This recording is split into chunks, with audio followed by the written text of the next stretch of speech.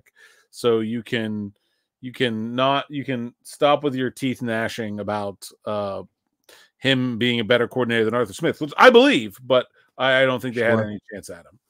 Hey, I don't know when we're going to need an OC again, but there's another one of them boys. Klint Kubiak, still on the 49ers staff as of right now. Don't know when he's going to be looking to step into that role. I think he's the pass game specialist for them now.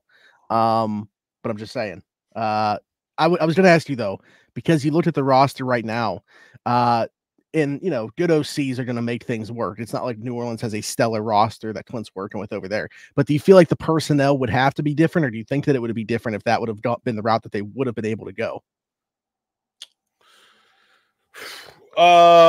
Yeah, well, I don't think they would have signed Russell Wilson with Klint Kubiak was their coordinator.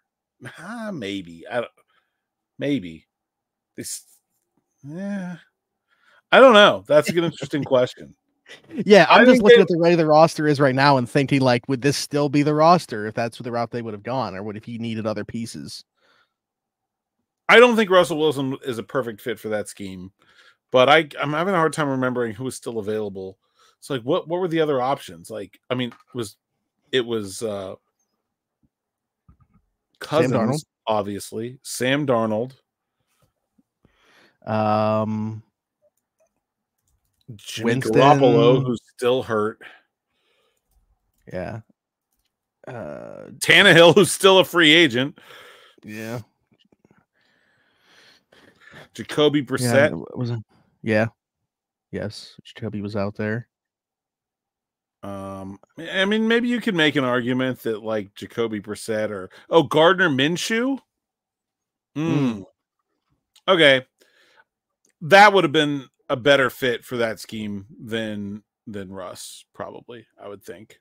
I mean, the rest of these guys, Darnold is too, for sure. I mean, and Darnold was coming with him from San Francisco, right? So yeah, I think either of those guys. I think considering the familiarity with Darnold, and I think Gardner Minshew looks like a pretty good fit for that offense, that they would have probably done one of those instead of Russ. But I don't know. I mean, Darnold's making $10 million. Like, it's not like they got him for free. Right. I think Minshew's making more. He got 2 years. Yeah. So That's an interesting question. Given what you've seen, and obviously understanding that Russell Wilson is injured, would you rather have had Sam Darnold at $10 million per year or Russell Wilson for nothing?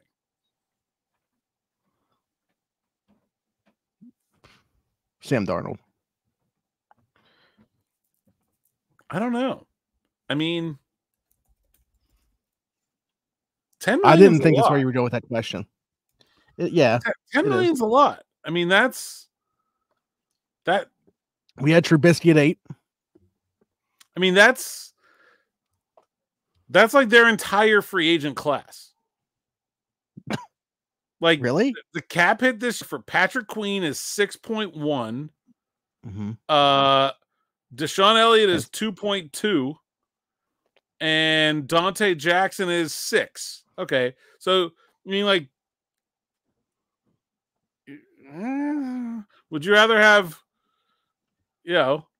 would you rather have Queen, Jackson, and Russ, or like, okay, yeah, Gardner Minshew? Like, that's basically the same, right? Queen, Jackson, and Russ, or Gardner Minshew?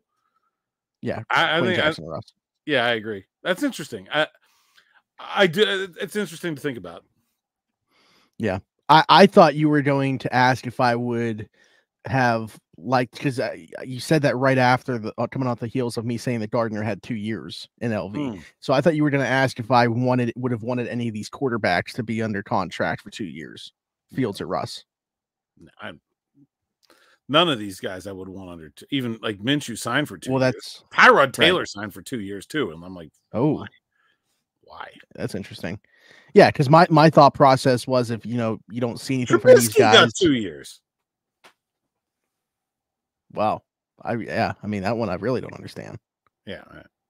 No, I don't want any of those guys for 2 years. I wouldn't have even wanted Cousins for 4. Like, I didn't like that deal either. Yeah.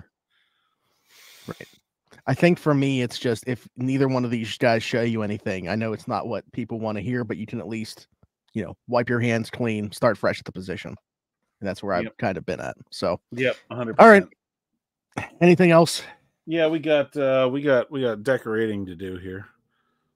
What do we got? You said they're pretty much standard now, right? They're all pretty well. So they have different colors at the top. So this one's like a teal color, which is very, very Broncos-y. Let's see. Let's go. Nothing screams Denver Broncos like teal. Yeah. Let's go. Can you see that far over? Yeah. Okay. Let's go over there. Got a little spot. I'm trying to fill this row, but they're all going to look the same. I don't know. And I also got my membership card for the Football Writers Association, which is the college version of. There we go. And it used to be like a nice laminated card, and now it's just like cheap. The NFL credentials are so cheap looking now too. They're really chintzy. Bothers me. All right, let's put this one down here. There you go. There we go. Also, we forgot to, or did we forget to mention this? I don't know. I feel like we forgot to. If nothing else, we'll reiterate it that this week starting, you have been granted a raise and additional responsibilities at your day job, and so the afternoon drive will be taking place slightly later in the afternoon. Yesterday it was even later because I was taking a nap after coming home from Denver and crashed. Appreciate the honesty. But we cannot record before 5 now, so you can expect your afternoon drive to be dropping around 6 going forward. Yeah, it takes about 15 minutes to get up, so letting you guys behind the fourth wall. I will try to make it right around there every single day.